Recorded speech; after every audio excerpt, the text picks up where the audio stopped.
엑스르프 타임즈 2023년 6월 14일자를 진행하도록 하겠습니다. 구독, 좋아요는 제게 큰 힘이 되겠습니다. 필요하시면 1.25 배속이나 1.5 배속을 보시기 바랍니다.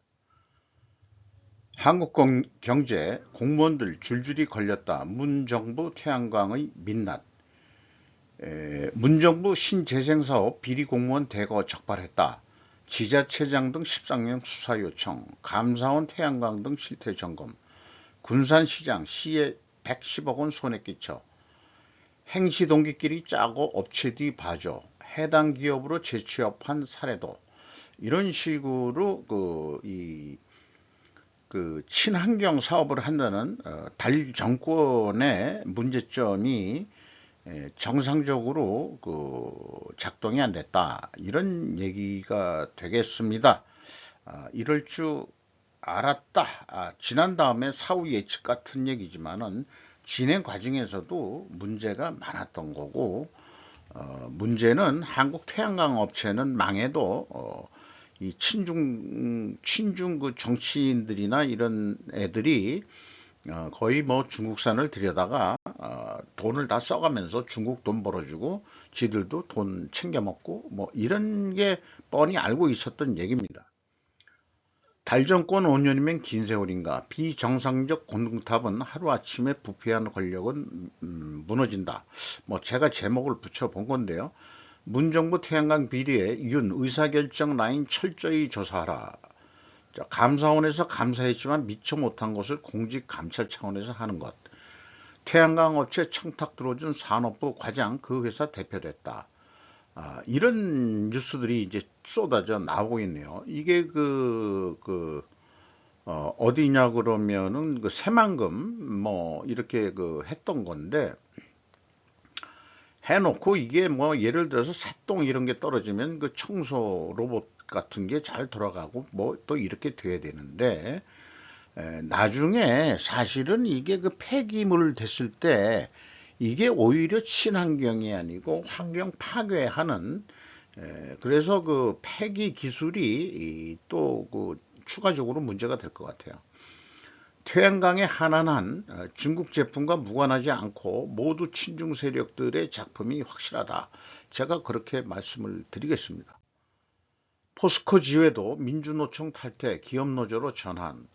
뭐 내용들은 안 하고 제목만 그냥 얘기해도 기분이 좋은 겁니다. 맑은 날씨에 포항, 이게 광양 쪽이 아니죠. 포항 쪽, 포항제철을 딱 한 번 견학을 갔었습니다만은 우리나라 산업 발전의 기초가 된 포항제철이죠.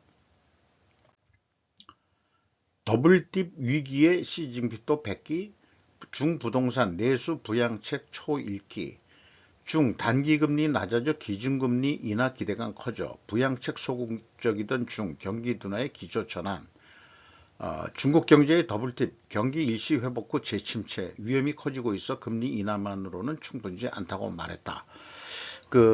쌍순환 전략 뭐 이런 것들이 나오고 있고, 그 다음에 이제 기준금리 인하 뭐 이런 등등으로 인해서 외국 자본들이 빠져나가는 것은 근본적인 거에서는 경기 부양한다고 금리 인하하고 뭐 이런 것들이 결국 중국에서 이제 재미를 좀 못 본다 하니까 중국에서 돈이 좀 빠져나가고 상대적으로 그것이 일본과 한국에 들어오고 있는 것으로 그렇게 이해를 하고 있습니다. 한국 반도체 업체의 전설은 어쩌다 중국의 기술을 유출한 산업 스파이로 전락했나. 국정원 제보로 조사를 해서 시작한 검찰, 병원 가려 입국한 최 씨를 잡았다 했는데, 결국은 왜 이런 이 스파이, 산업 스파이 짓을 했느냐 하면은 결국 돈일 겁니다. 거기다가 플러스 알파 미인계도 없다고 얘기할 수 없을 겁니다. 제가 과거에 있던 조직에서도 중국 애들의 공작 때문에 기술실 친구들이 검찰 수사를 받은 적이 있습니다. 그런 경험이 있습니다. 그게 벌써 수십 년 전 얘기이기 때문에 끊임없는 중국의 공작은 주의를 해야 될 사항입니다. 해봤어?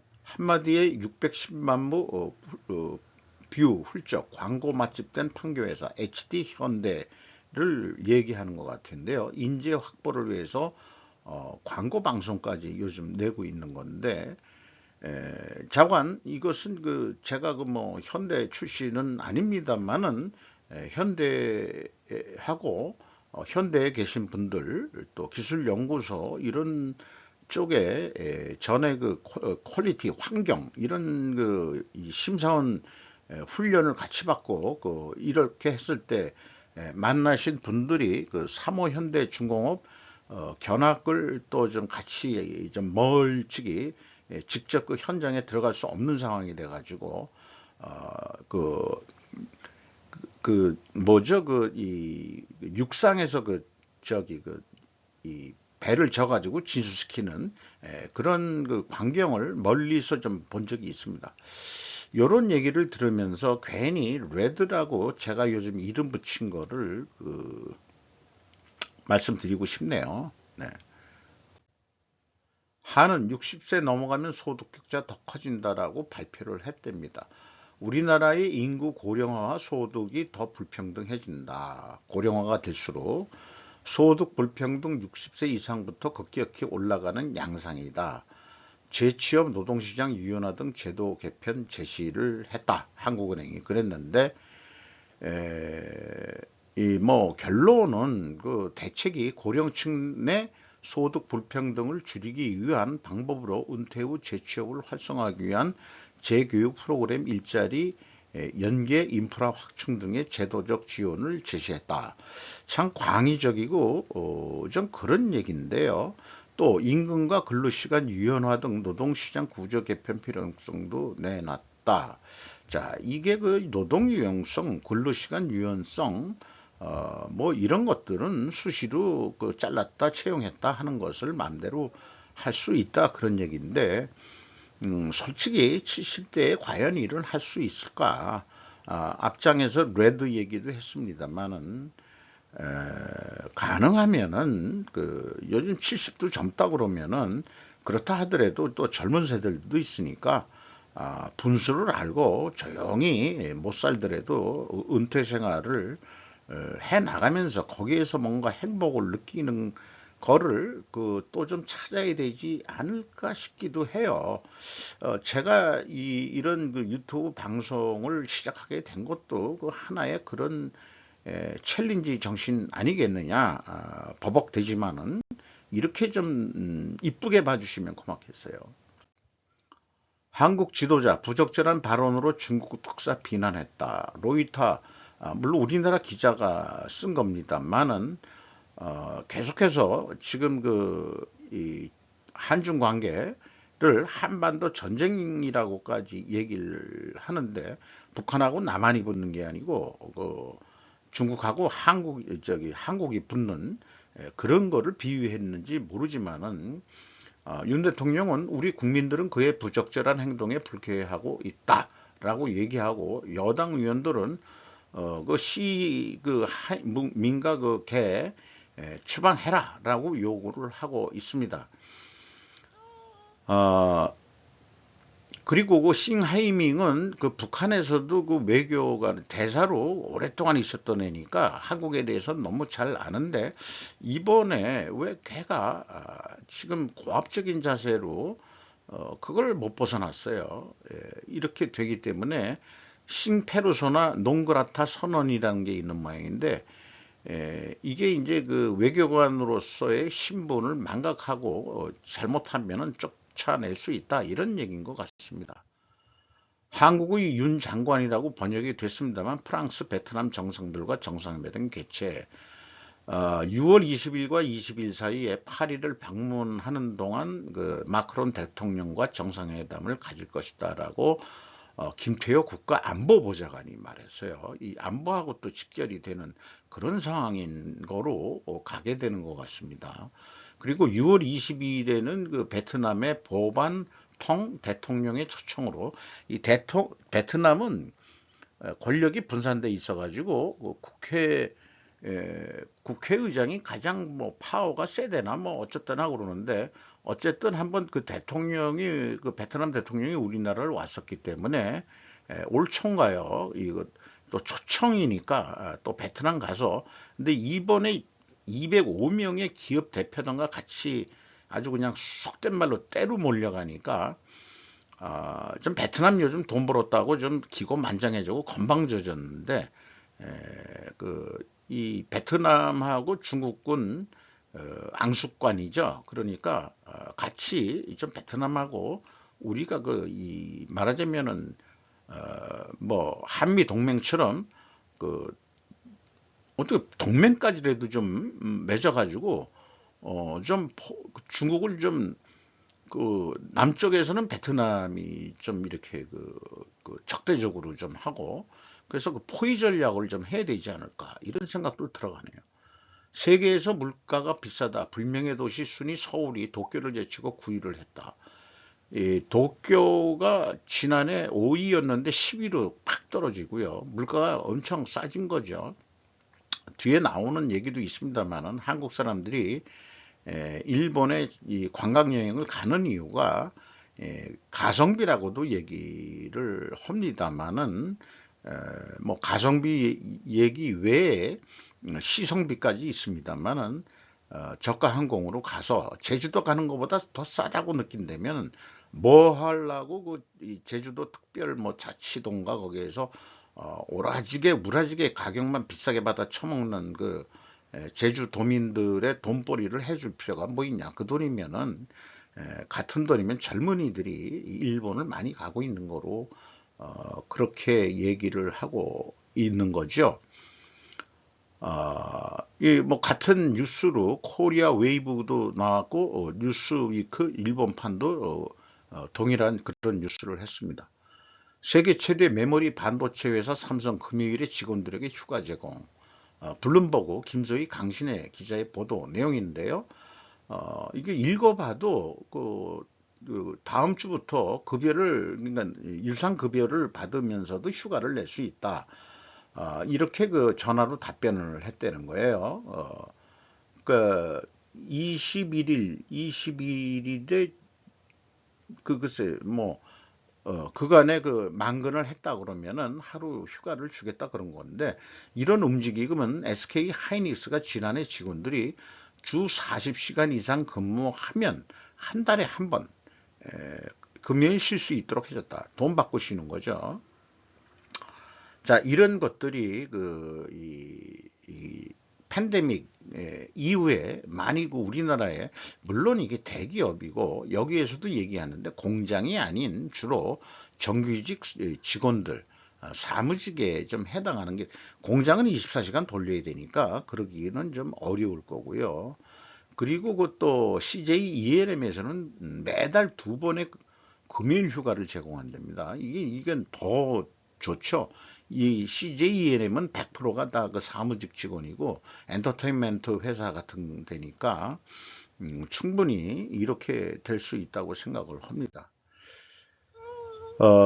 지행과 협력업체 삼성 SDI가 인디애나에 30억 달러 배터리 공장 이런 거 진대는 거, 이런 게 테크크런치와 엔가젯에도 제목만 가져왔습니다.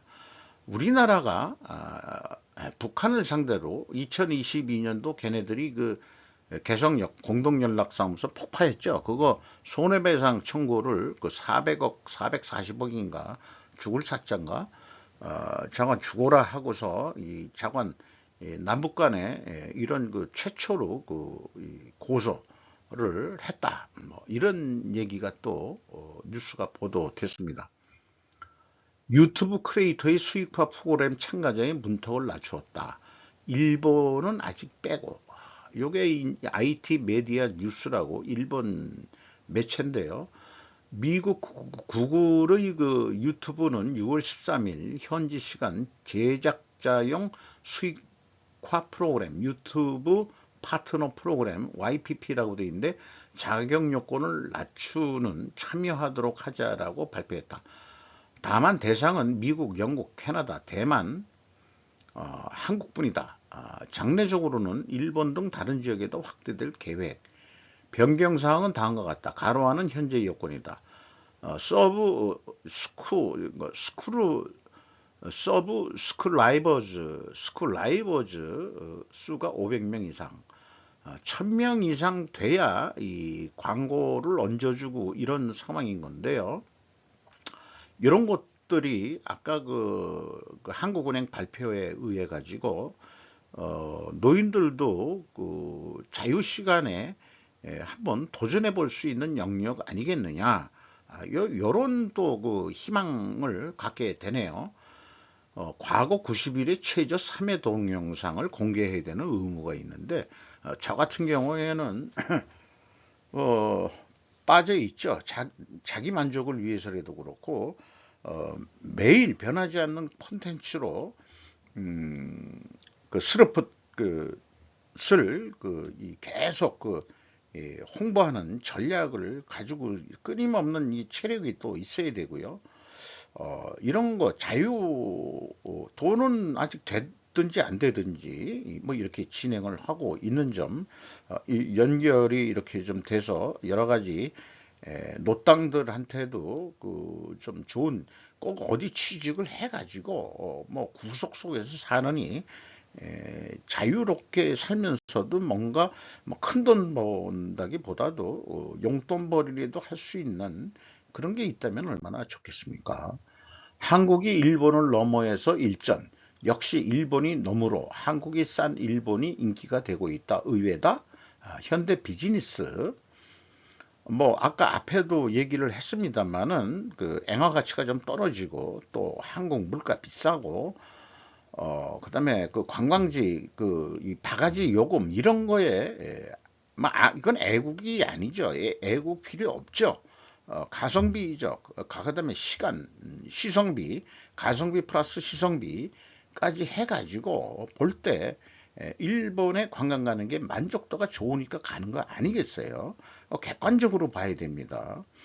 그 일본의 편의점 도시락이 또 인기고 한국인이 속속 일본 여행을, 그게 가격만 싸서 그런 게 아니고 여러 가지 안전한 나라다. 그 다음에 가격 대비 그 신뢰할 수 있다. 또 한국에 들어와 있는 다이소 싸구려 이미지가 아니고 상당히 이 다이소가 그 일본이 경영한다기보다도 브랜드명을 사가지고 운영을 하는 건 한국인이 그 주체돼서 다이소를 운영을 하고 있는 거죠. 그 다이소라는 게 딴 말이 아니에요. 다이소라는 게 다 있어의 준말입니다. 다이소. 같은 말이라고 생각합니다. 뭐 저만의 개그이지만은 이상 오늘을 짧게 마치도록 하겠습니다.